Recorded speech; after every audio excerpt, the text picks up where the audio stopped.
In our first talk, we spoke about Buddhist art. In the second talk, we discussed the way of entering into Buddhist art.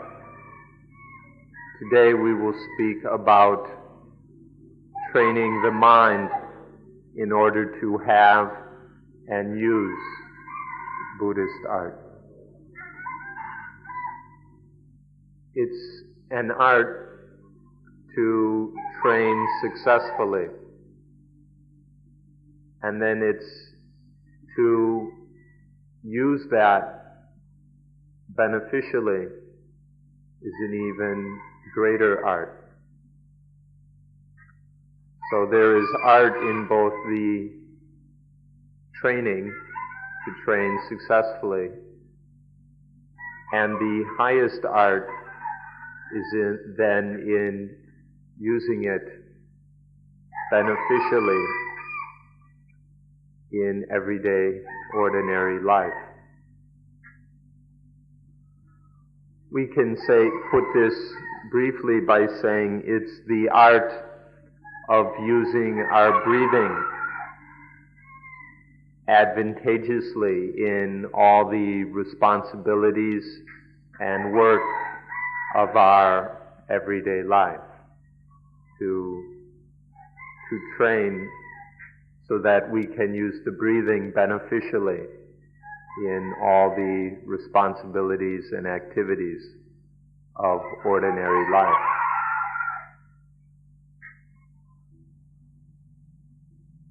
We can look at this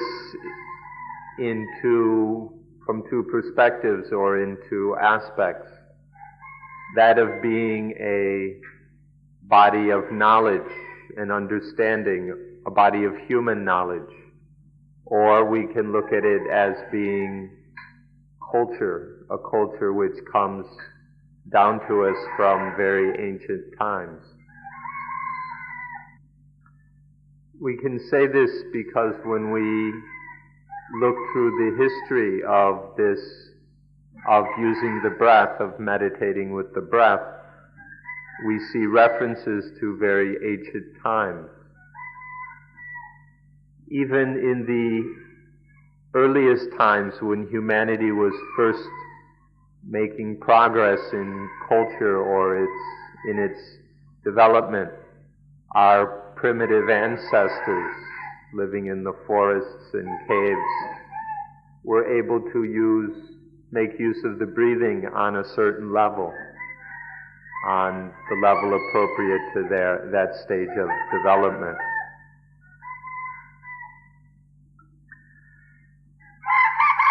Part of this knowledge of the breathing is rather instinctual, that it's quite easy for the human being to know that certain kinds of breathing give us strength and energy, which can come in very handy in the struggle of life.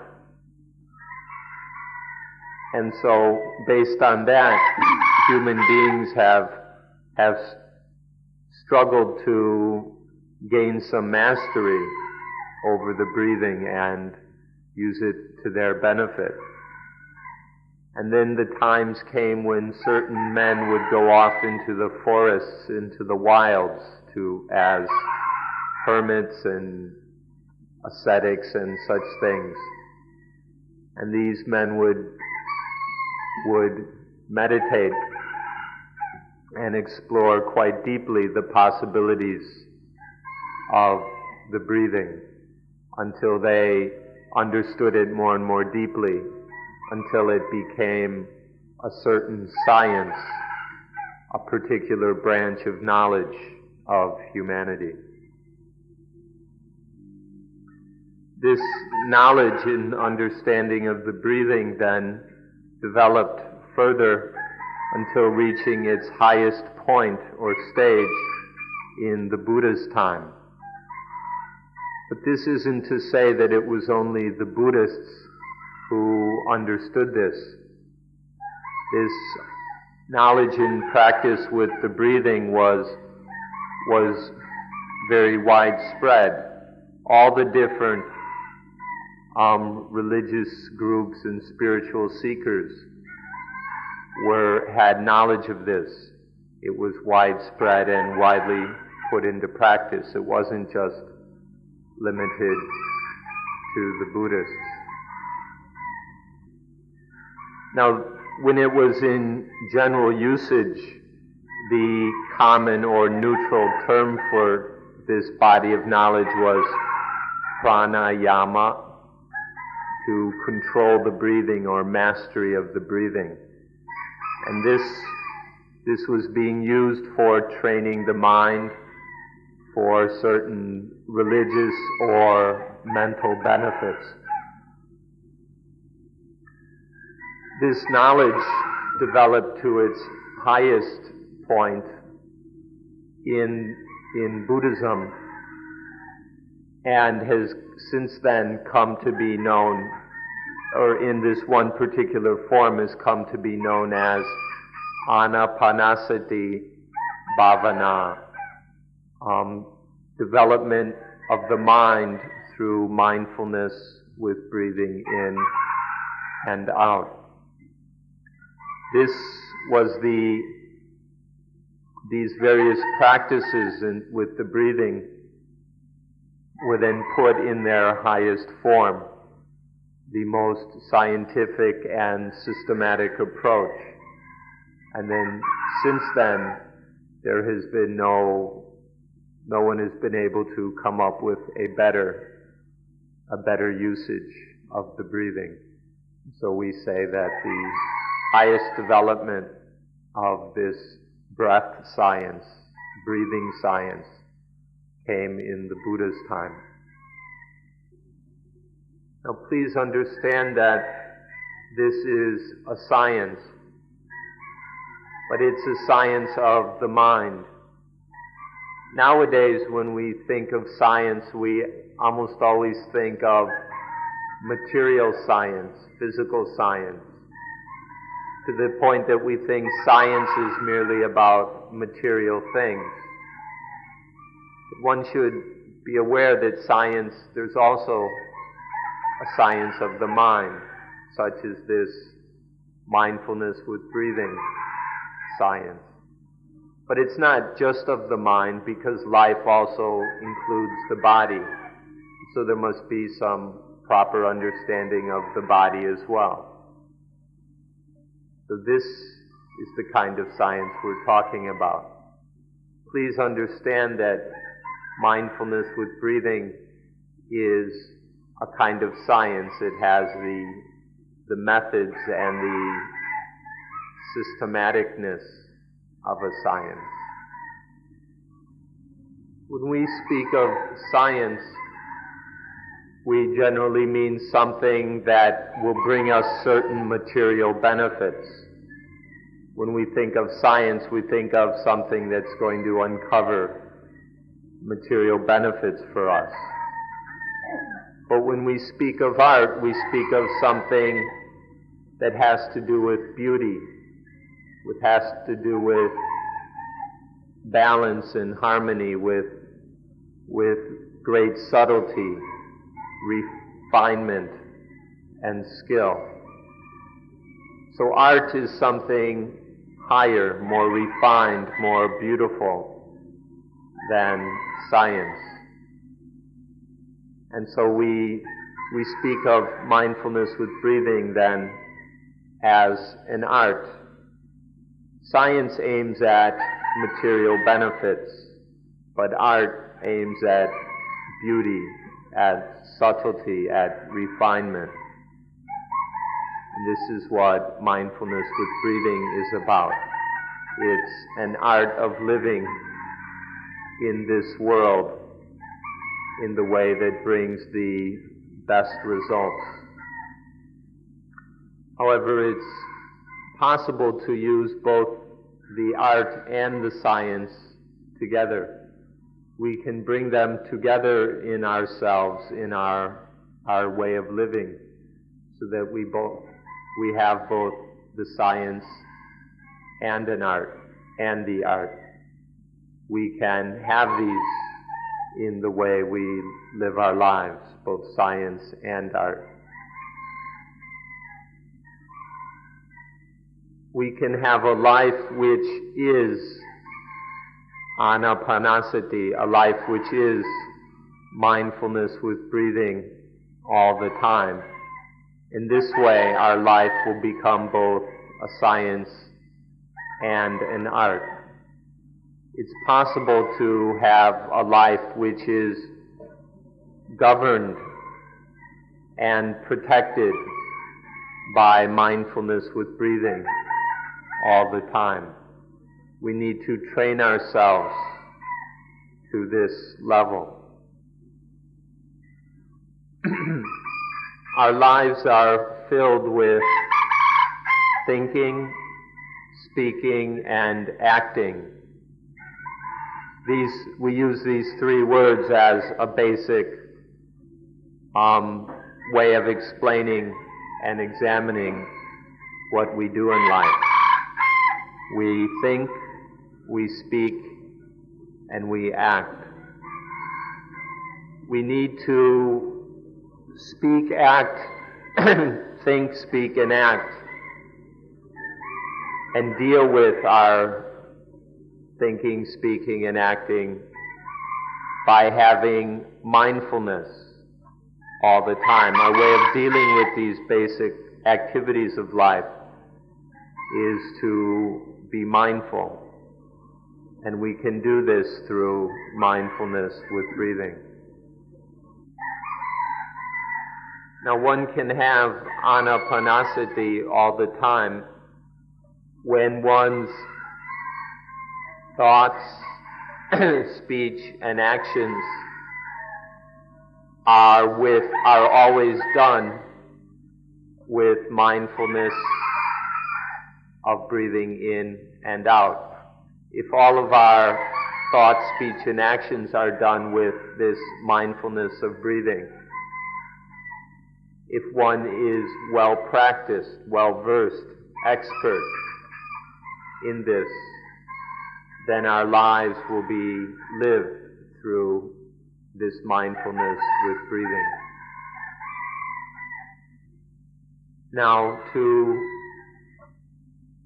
if one isn't extremely well practiced in mindfulness with breathing, then it won't be possible to have it with one all the time. So it's necessary to keep practicing, to practice, to review, to train in this over and over again, until one reaches the level of expertise where one has this mindfulness with breathing, or one lives with and through mindfulness with breathing. This is something that you won't be able to do in just 10 days. It's something that we all must continue working on, continue developing, until we reach the necessary level of expertise. Next, we'll speak about the way of training and developing this understanding and skill. We'll talk about the techniques of doing so. You can think of this as being a kind of technology, but it's not the ordinary materialistic kind of technology that we are most familiar with. It's a technology of the mind, and we can develop and make the most of this mental technology. This is what we'll be speaking about henceforth. The overall practice of mindfulness with breathing is broken up into 4 areas or 4 basic subjects of life. The first is the breathing. The second are the feelings, the vedana. The third is the mind, the citta itself. And fourth are all the things which surround life, or Dhamma. These are the four fundamental subjects of our practice and investigation of life. The Kaya, or body, the Vedana, feelings, the Citta, mind, heart, and Dhamma. We should understand these four words correctly in order that we will ensure a proper study and practice. In the first area of practice, we train with the breathing. We work with the breathing until we can use the breathing to master the body. Although we train with the breathing, we develop mastery over the body so that this body is very strong and is perfectly active. We can get the best kind of body for our purposes through training with the breathing. In the second area of practice, we train with the feelings. We train and study with the feelings until we become masters over them. Being masters of the feelings means that they don't get out of control and they have no ability to cause problems for us. So we work with the feelings until we can master them. Especially to have mastery over the feeling of excitement. When excitement is out of control, when it's in charge, we become very stupid. But when we can master this feeling of excitement, then it won't have the ability to make us foolish. So the second area is to gain mastery over the feelings, especially feelings of excitement. If we can't control excitement, then the result will be mindlessness. When we get excited, we lack mindfulness.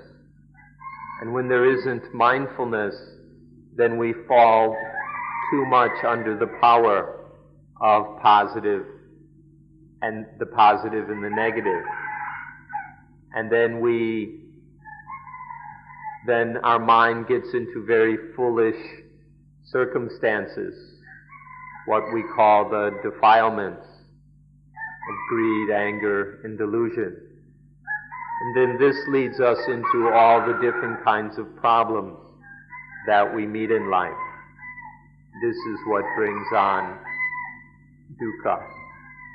This is an example of how important it is to master the feelings. If we don't master the feelings, then it's impossible to be truly mindful. And then we fall too much under the power of positive and negative. So in the second area of study, we practice with the feelings until we understand them and gain mastery, until we become masters of the feelings. In the next area of our practice, we work with the mind directly. When the mind is correct, then everything is correct. And when the mind is wrong, then everything goes wrong. So now we study and practice with the mind until we have mastery over it. When there is this or we can say the mind has self-mastery. When there's this mastery over the mind, then the mind can be kept always right. The mind will always be proper and fitting as it needs and should be. This is how we become masters of the mind.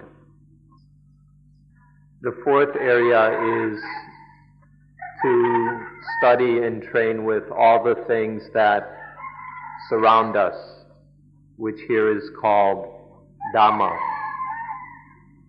This means all the things that surround us. These are all the things which can be the basis of attachment.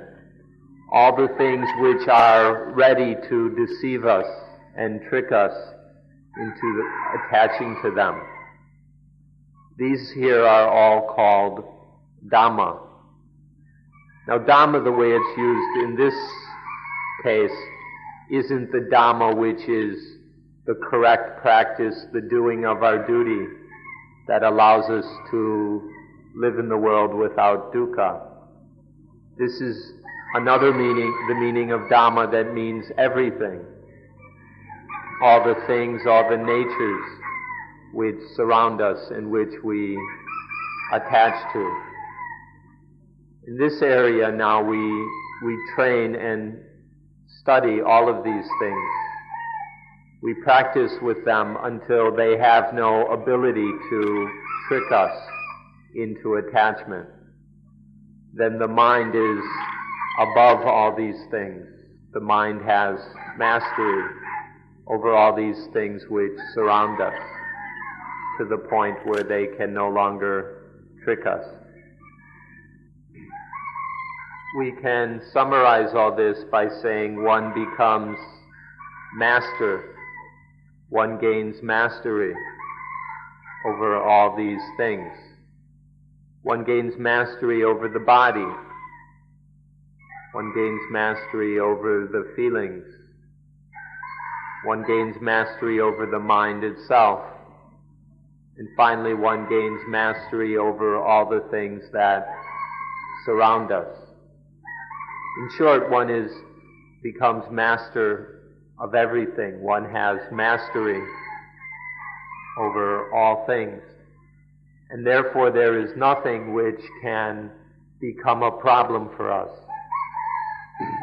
There isn't anything which can cause problems or difficulties for us when there is this mastery. We won't be enslaved by anything. Nothing can enslave us into problems, into dukkha. Another meaning of this mastery, an implication of it, is being victorious. One of the names of the Buddha is the victorious one. The victorious one. Which means the Buddha was victorious over all the low and harmful, deceitful things, which are called Mara, all the temptations in life. The Buddha was victorious over them, and mindfulness with breathing was his means to victory. And so to be master, to gain this mastery, is to be victorious over all these things so that none of them can trick us or deceive us into anything low, harmful, or dangerous. Now, many of you have heard of the Buddhist explanation of the word Buddha, the one who knows, who is awake, who has blossomed fully. You can see probably then that this could not happen without being victorious. One knows, and then wakes up, and then from waking up there is this blossoming to bloom, to blossom fully with life, in life. How could that happen without victory? Without victory, what could blossom? How could there be any blossoming? And so, in the word, one of the essences of the word Buddha is this victory, this quality of being victorious. The question now is whether you understand the meaning of victory and defeat. We're worried that you don't understand what victory is, and then you, by default, are quite satisfied and content with defeat. If we don't know what victory is, then we will settle for defeat and even think we're quite well off in our status as slaves in servitude. Defeat means to surrender to be satisfied with, to be content with all the kinds of sensual pleasures, with all the sexual pleasures. When we take satisfaction in such things, this is to surrender to them or to be defeated by them. When we do so, then the mind is under the power of positive and negative. To be victorious is to not just let the mind go being satisfied with and content with all these things. To not let the mind just fall for all the positive and negative things which surround us, but to be above these things. This is what victory means. So we must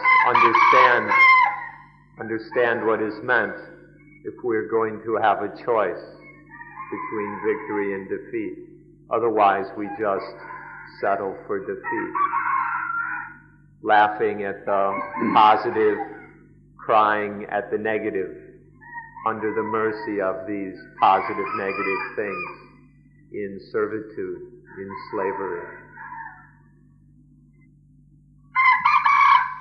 We live in a world that is full of industry, that worships industry and technology, that produces all kinds of things that are designed to defeat us. Our modern world is full of positive and negative things. Our economies are dedicated to producing positive things in order to defeat us. When we live in a world like this, a world of just full up, crammed full of positive things which are meant to attract us, deceive us, and defeat us, to the point where we're always being bounced around, sometimes with greed, sometimes with anger, sometimes fear, other times excitement. This is the way the world is. This is the way people seem to want the world to work. If this is the world that we live in, the world that we must live in, if we have no choice, then we need some means to be victorious, to raise ourselves above all that flotsam, all that chaos and strife, to be above this obsessive worship of the positive, which we find in our so-called modern world. We need some form to be victorious over the four areas of life: the body, the feelings, the mind, and Dhamma. Mindfulness with breathing is our means to victory. Now we'll talk about the way of practicing anapanasati, mindfulness with breathing. The first thing we must do is prepare ourselves. In order to practice, we must be ready. So we prepare our bodies, our living situation, our food, our clothing, our lifestyle, and so on. We prepare ourselves so things are orderly, so things are balanced and peaceful. We refrain from doing things which will interfere with our practice. We don't go wandering the streets at night. We put aside addictive substances. We cease sexual relations, and so on. All the things which make our minds chaotic and restless, we put aside. We prepare our physical situations and our lifestyle. We live in with proper discipline and restraint in order to prepare ourselves for practice. For example, when you come here, you stay over at the meditation center, which has been set up for just these purposes, to provide sufficient conditions for practice.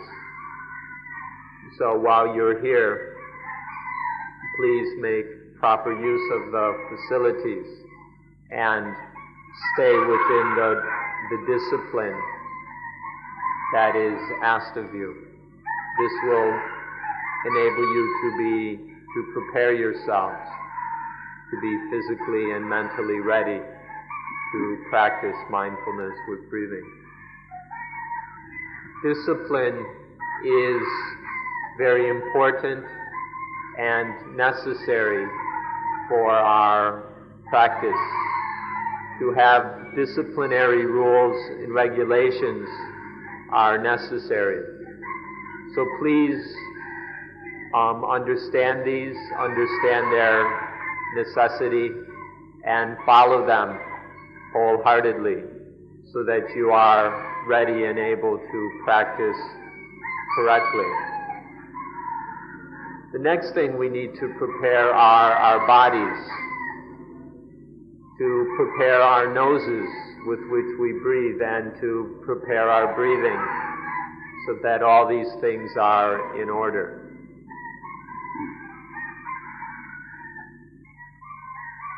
To have a proper nose, to have a clean nose is very, very useful to make our breathing easy and free.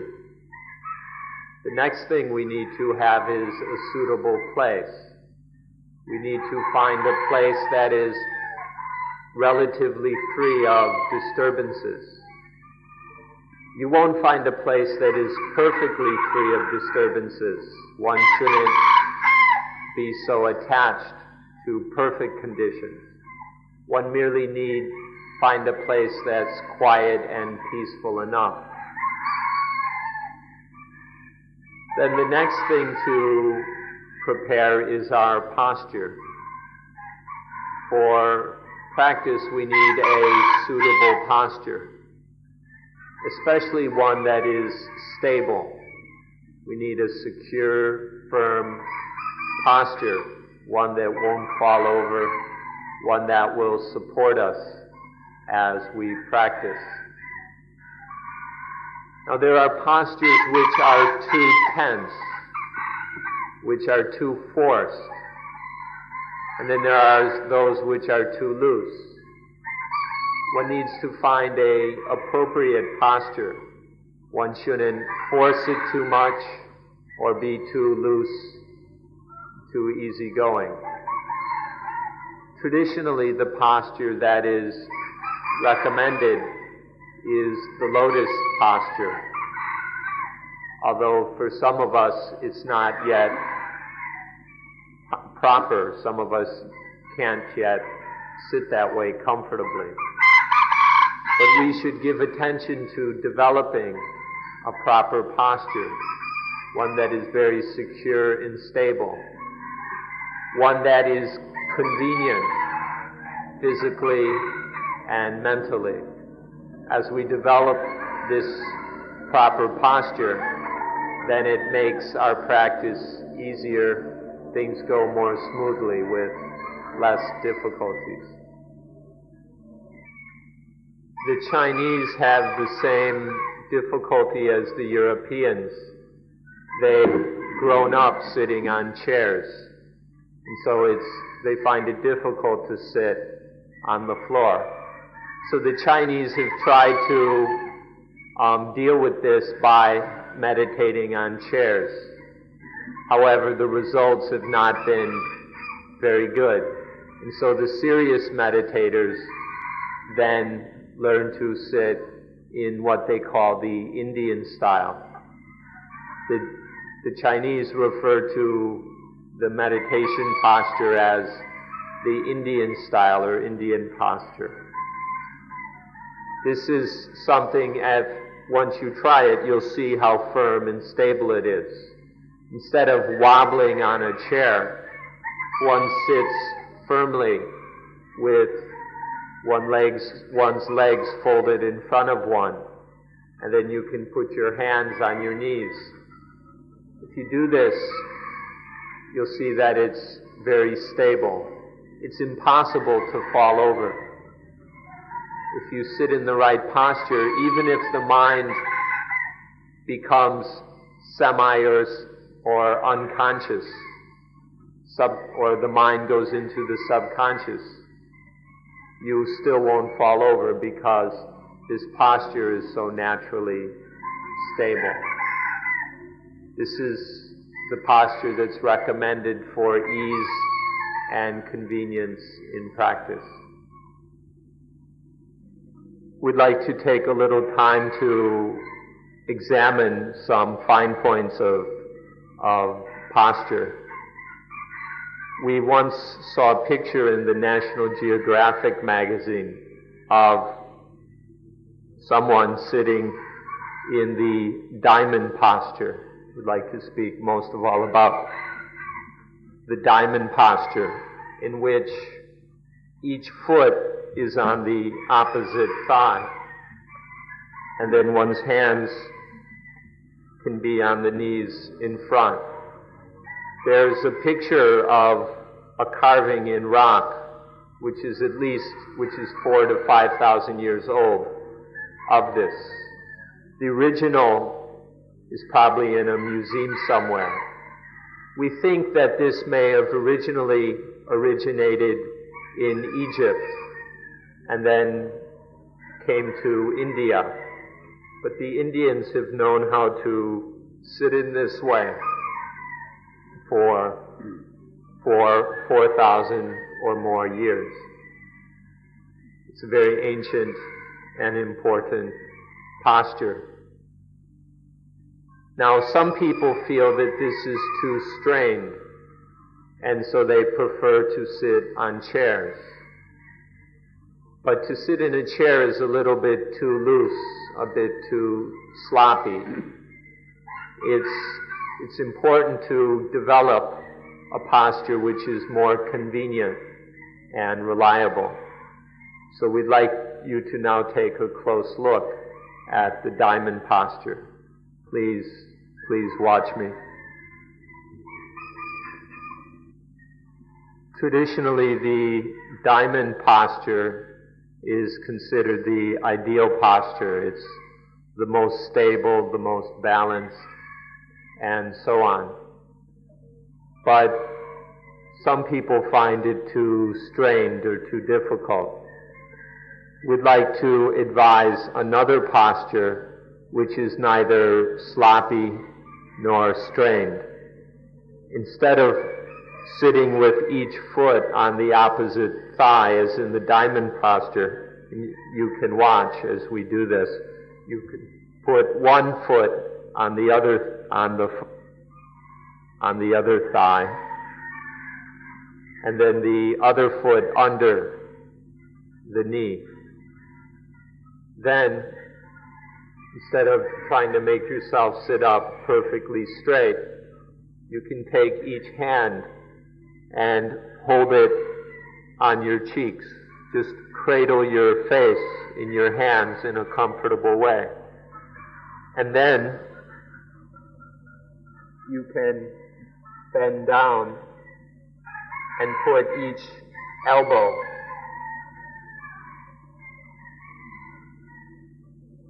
you put one elbow in the instep of your foot, and you can put the other elbow on your knee. If your left foot is on your left thigh, like I'm sitting, then your left elbow goes in the instep of that foot, and then the right elbow on the knee. In this posture, if you try it, it's possible to relax completely. One can be very relaxed, and still one is completely stable. It's a very firm posture. In the diamond posture, you can't fall over, and that's true of this one because you've got your arms to prop you up. You can't fall over. It's very comfortable. If you want, you can even sleep quite comfortably in this posture. Now, this way of sitting is not in the classical texts. It's not an officially sanctioned meditation posture. And so some people will call me a heretic for advising it. But nonetheless, it's a middle way. It's neither sloppy nor loose. You can sit this way, and you can focus on your breathing in any way you need to. This way of sitting doesn't interfere with the breathing. It's still possible to breathe freely and to be mindful of the breathing. So this way of sitting has all the necessary ingredients of firmness, stability. One is able to relax, and it doesn't interfere with the breathing. So if you prefer the diamond posture, you're free to sit like that. But if you'd like, you can try this other way of sitting. There's one secret we left out, but it's crucial. One must maintain a straight back, or specifically the spine must be straight. So whatever way one sits, one must keep the spine straight. And if you want to sit in this new way that we've advised, first sit with a straight spine, and then as you bend down, make sure you bend from the hips or from the lower back. Don't just droop the shoulders in a lazy way, but bend from the hips so that one keeps the spine straight. Then if the spine is kept straight as you sit, the lungs will hang freely and the breathing won't be interfered with. So whatever way we sit, to give the breathing the most freedom and comfort, we must keep the spine straight.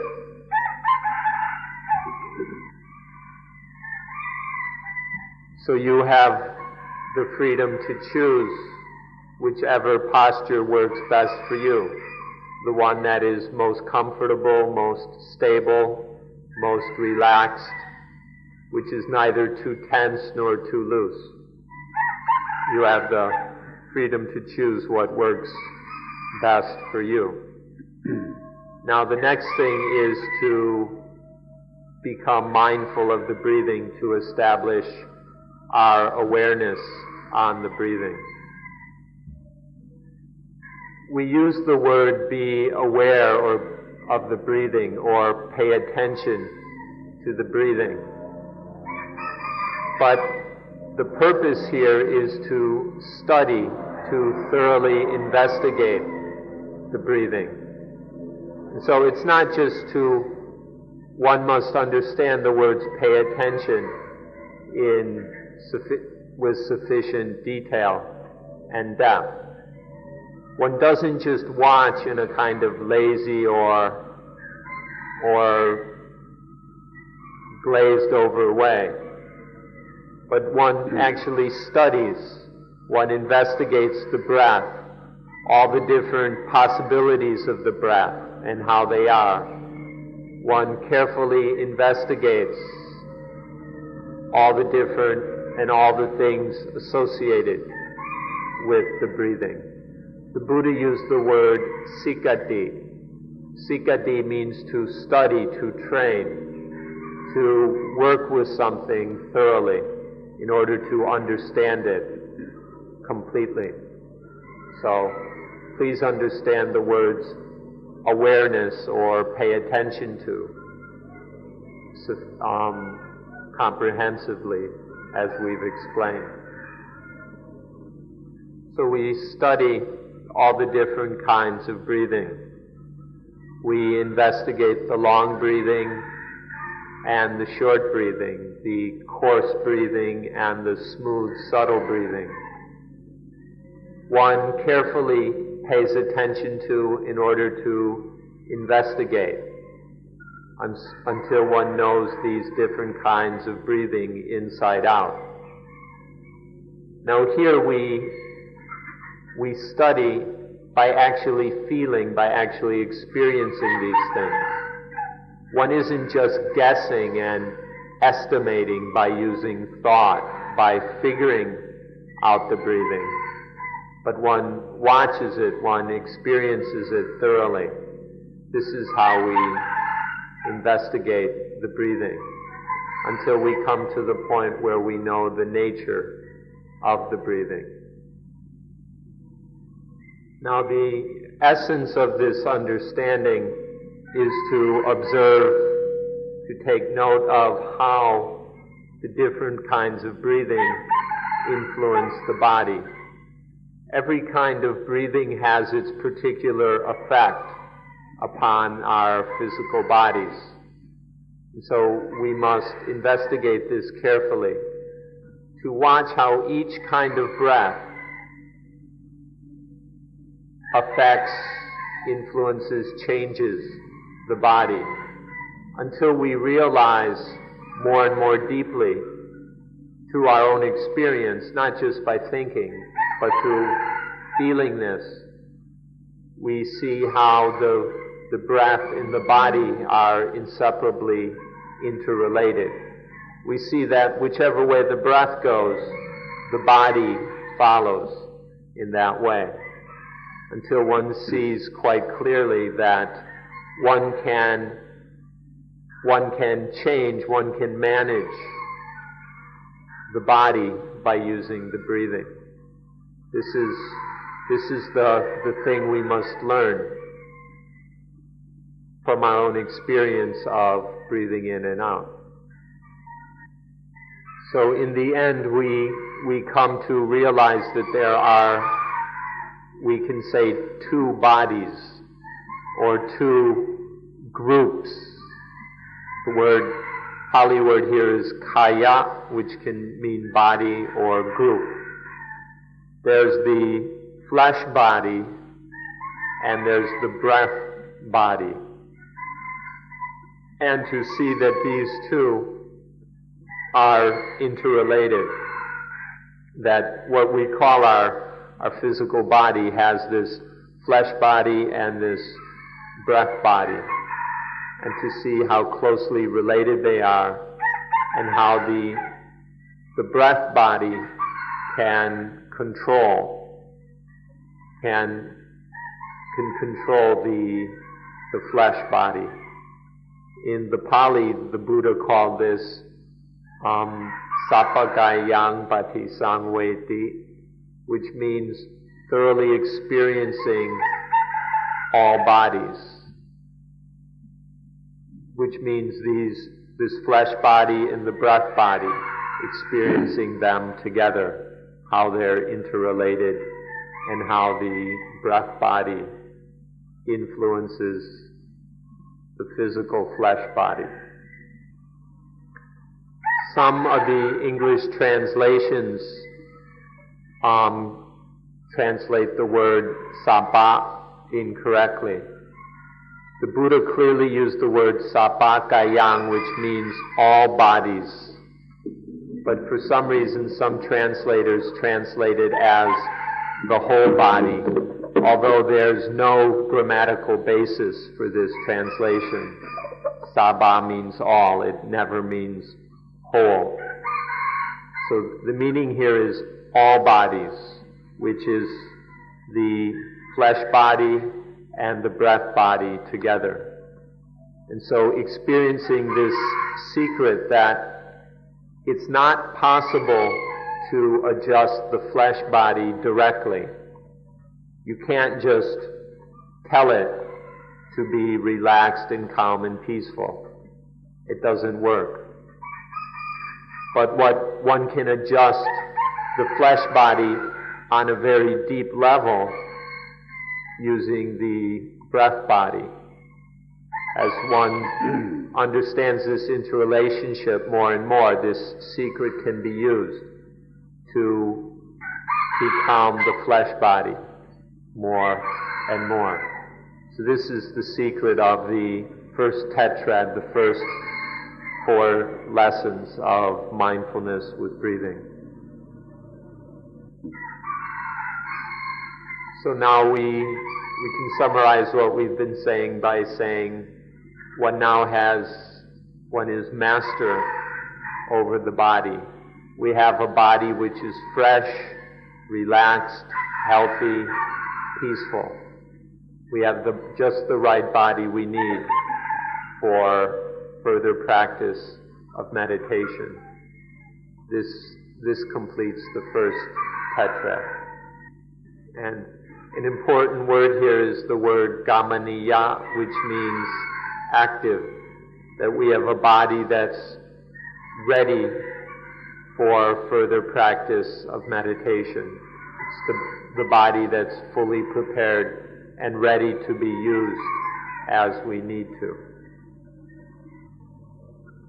Now we come to the study of the feelings. The feelings are things we can't help. They just happen. They happen, and so we experience them.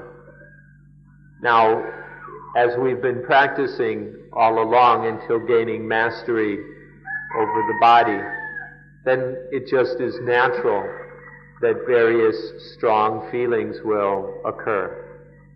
There'll be an excited sense of satisfaction, which we can call rapture. This can occur in a very excited way so that the whole nervous system is shaking and bouncing, kind of hopping. So if that occurs, now these things will have happened off and on previously. But once we've gained mastery over the body, then we're able to study these feelings specifically. Now sometimes this satisfaction is very excited. Other times it's very calm. It's much more polite. Instead of this kind of disorderly shaking, it's much calmer and cooler. But still there's kind of a bouncy, bubbling excitement, which we can call contentment. Studying these various degrees and the difference between the very excited, almost out of control, excited rapture, as well as the more restrained, yet still excited satisfaction, is the first aspect of investigating the feelings. When it's still very excited, when there's kind of a trembling all over, this is called rapture, or in Pali, it's called piti. When this excited trembling of rapture is calmed and cooled down, when there's a calm feeling of joy. That is called sukha, or we can translate it contentment. So understanding these two kinds of pleasant feelings, piti and sukha, is the first part of our study here. Now, in ordinary life, we see these happy feelings, this piti and sukha, as fun, as wonderful, as something to get excited about, to throw a party and all that. But in the situation of practicing anapanasati, we see them as things which stimulate the mind. We put aside our ordinary ideas and opinions about the feelings of these happy feelings as being fun and desirable and the purpose of our lives. We put that attitude aside and study how these happy feelings excite and stimulate the mind. Being able to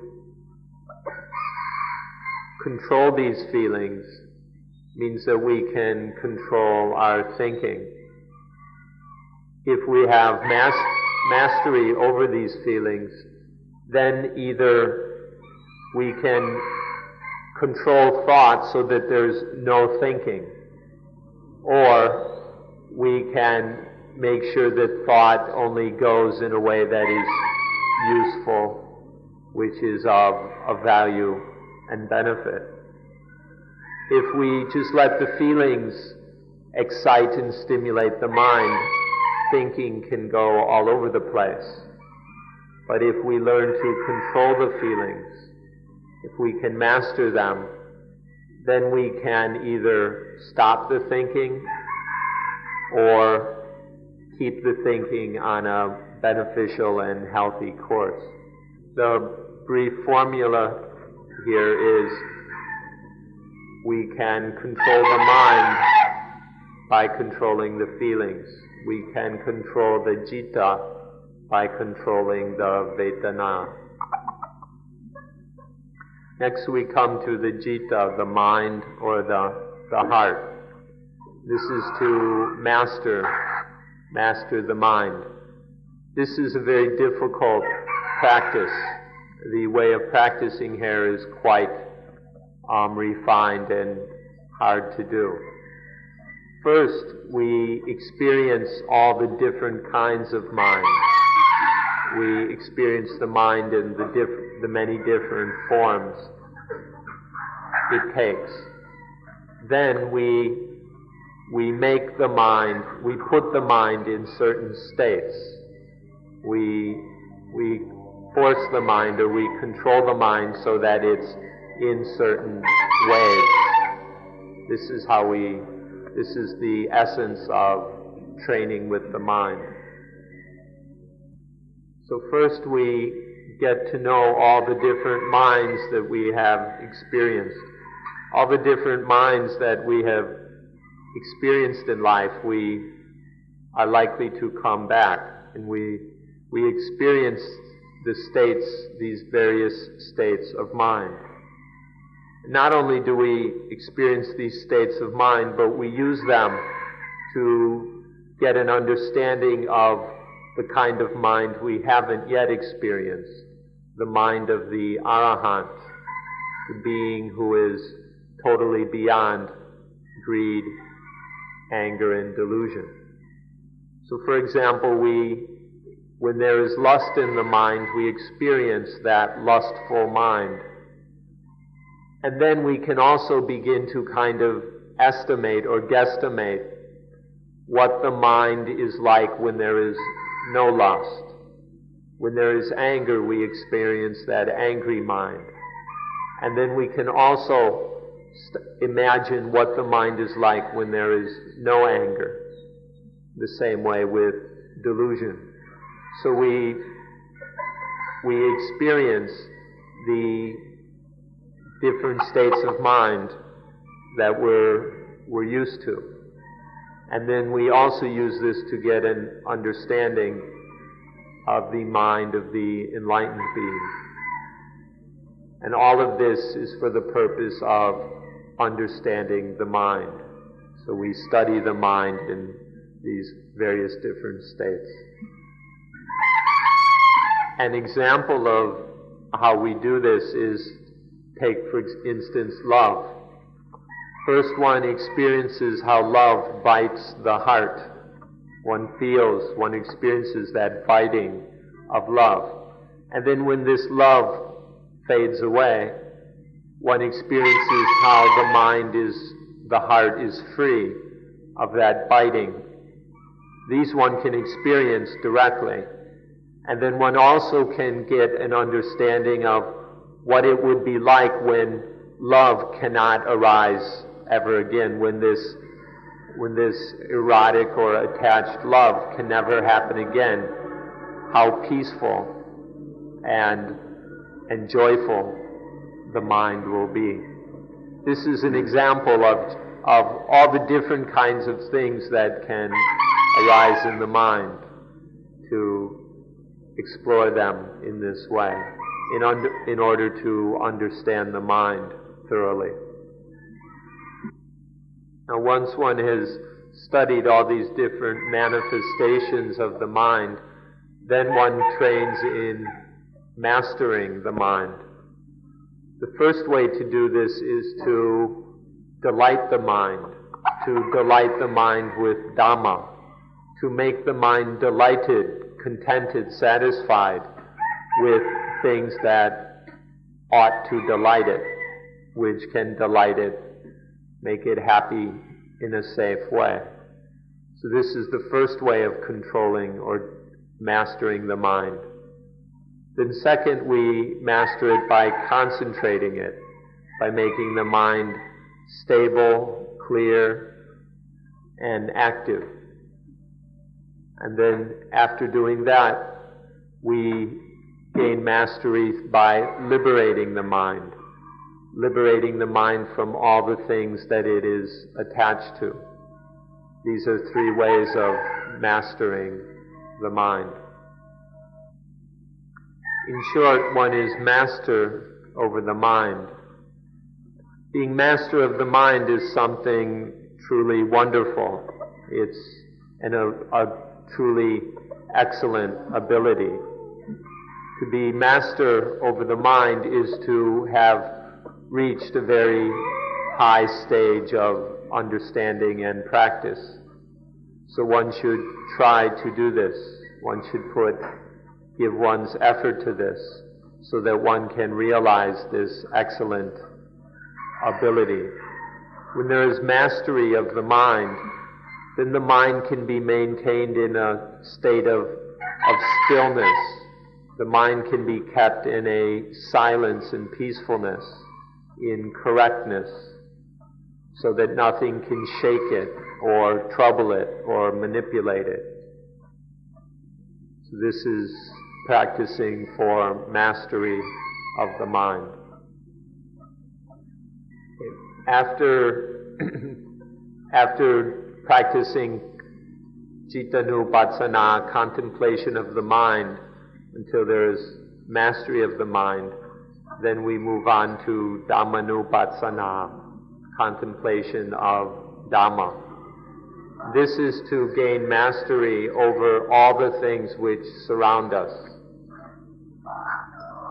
Ordinarily, we look at the things around us as things to like and dislike. But now we see that these are things which deceive us. And we practice until we have mastery over all these things, so none of them can deceive us anymore. Now, the thing here is to observe that everything is constantly flowing, that all things are ceaselessly changing. This is to see the fact of impermanence of things. So, to get out from under the power of things, the first thing to do is to see their constant change and flow, their impermanence. Keep watching to see that the impermanent things are unreliable, undependable, that all these things cannot be truly satisfying. They're imperfect and unsatisfying. And further, they just constantly change according to their causes and conditions. They're under the control of causes and conditions. There's no owner of them. There's no controller. These things are all not self. So one continues to observe these facts until seeing that they're under the law of nature. They just follow the law of conditionality, that they're void of any self, of any I or mine. They're just what they are. They're just as they are, changing, unreliable, undependable, unownable, void of self. Seeing the thusness of them, seeing the adammayata of them, the unconcoctableness of things. This is what we call the 9 das, the 9 eyes, or insights. This is the first step. But the crucial point, the starting point, is to experience the impermanence of things. If we don't realize impermanence in things, then we have no chance of going anywhere. One has to, the starting point is experiencing impermanence, experiencing it within inner experiences, being more and more aware of the impermanence of inner experiences, and to see the impermanence of external things, to become aware of anicca, the fact, the truth of impermanence, while breathing in and breathing out.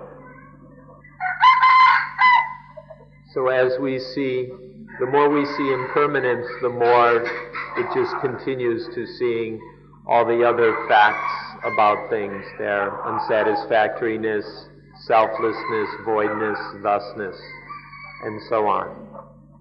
And as this happens, we begin to feel a particular awareness or feeling, which is the fading away of things. The attachment we have to things begins to fade away. All these things in our lives and around us that we are attached to, now as we begin to see their impermanence, their selflessness, their voidness, that attachment begins to break up, to dissolve, to fade away. In short, what happens is we finally start to see that things don't listen to us. All these things that we've attached to, we think that they're going to listen to us and provide us with what we want. But now we realize that these things go their own way. They've got their own stories to play out. And so they go their own way and they don't listen to us. Seeing this, realizing this more deeply, our attachment to things fades away. We can experience, we can feel this fading away of attachment more and more deeply. The first lesson of Dhamma is the fact of impermanence, and then all the other facts that follow from it. The second lesson is that of the fading away of attachment, or viraka. As attachment fades away and fades away, it eventually ends. If anything just keeps on fading, it eventually comes to a point where it's gone, where it goes out. This is called nirodha, which is the third lesson of Dhamma here. Experiencing that attachment has ended. Where there was once attachment, that attachment has faded away until now it's gone. it's ended, it's quenched. This cessation or ending of attachment is the third lesson here. The meaning of this is freedom. When attachment goes out, the mind is free. There is freedom. There's no positive or negative, there's nothing positive or negative anymore which can trick the mind. Nothing can trick it and enslave it. The mind is then liberated from the prison of attachment. The mind is saved from the prison of ego, the prison of self, which has been trapping the mind all along. Now the mind has escaped. It's free because attachment has ended, has quenched. Let us add one more lesson to complete the set. There's a rather strange word here which the Buddha used. It means to throw back, to throw back to its owner. The word is bhati nitsaka, which is to toss back. Here you can understand the meaning if we use a metaphor. It's up until now we've been thieves.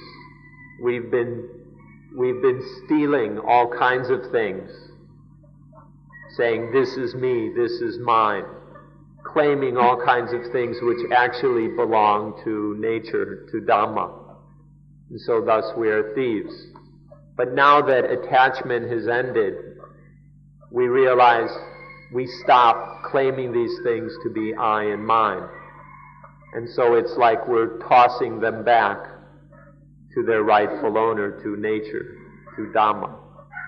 So this is the final lesson, to toss everything back. Bhati nitsaka. Sometimes it's translated renunciation. But it's not just giving up, it's giving back. It's to fully acknowledge that these are all part of nature, that they're not, having seen that they're not I or mine. This is the completion. This is to complete our lives. To do this is to fulfill the purpose of our lives. Having done this, we've done everything that an individual life needs to do. After this, it's just all extra credit. But this is to complete the meaning and purpose of our lives, to be able to toss everything back to nature.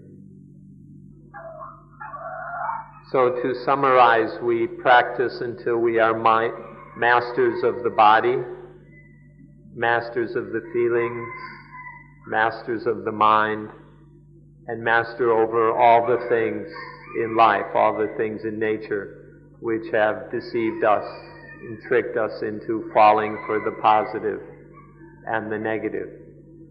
This is to accomplish everything in life that needs to be accomplished. This is to have realized, to achieve the most wonderful thing there is, to be master of everything, so that nothing can defeat one ever again. So now you can understand the value and importance of anapanasati and have a framework in which to practice it. Now you won't be able to accomplish everything we've described in 10 days.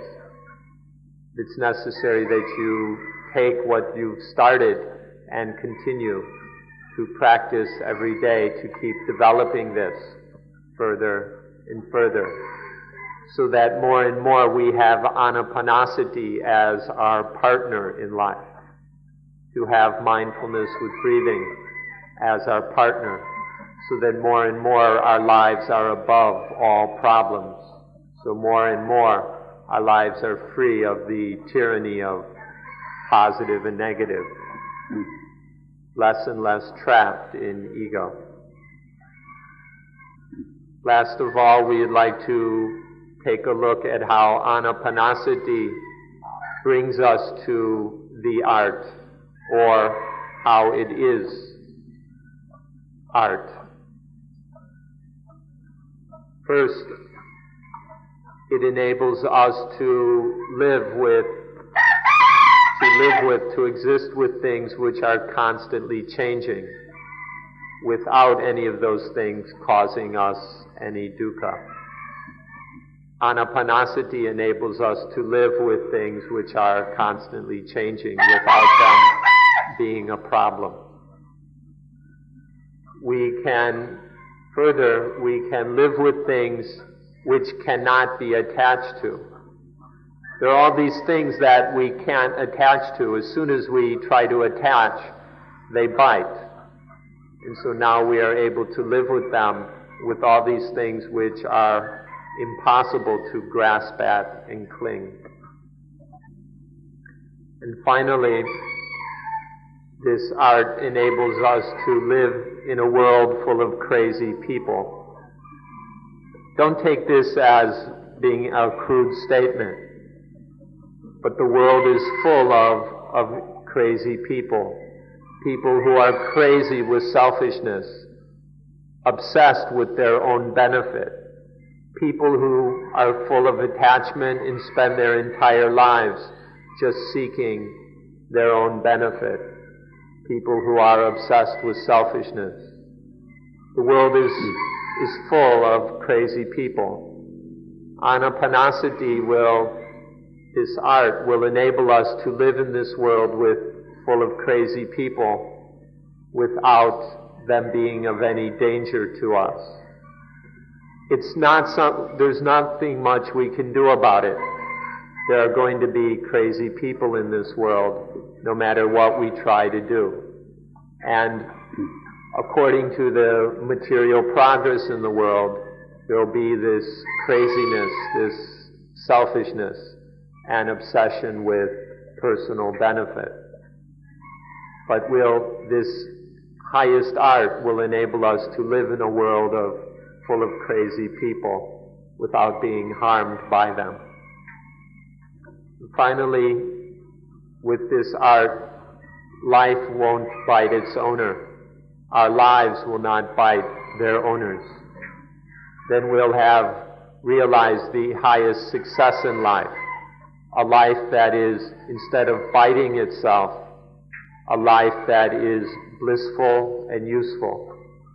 A life in which there is the highest happiness of true peace. And a life then which is freed in order to be useful. When life doesn't bite its owner, then there's this highest art of living peacefully, blissfully, usefully. Last of all, let us thank you, give very special thanks for your being very good listeners. Nonetheless, you've been very patient and stayed with us to the end. So we thank you for being good listeners and wish you the greatest success in your practice of mindfulness with breathing. Although you may have come as tourists, may you leave as pilgrims. So thank you once again, and may you meet the greatest success in your practice. And that closes our final talk.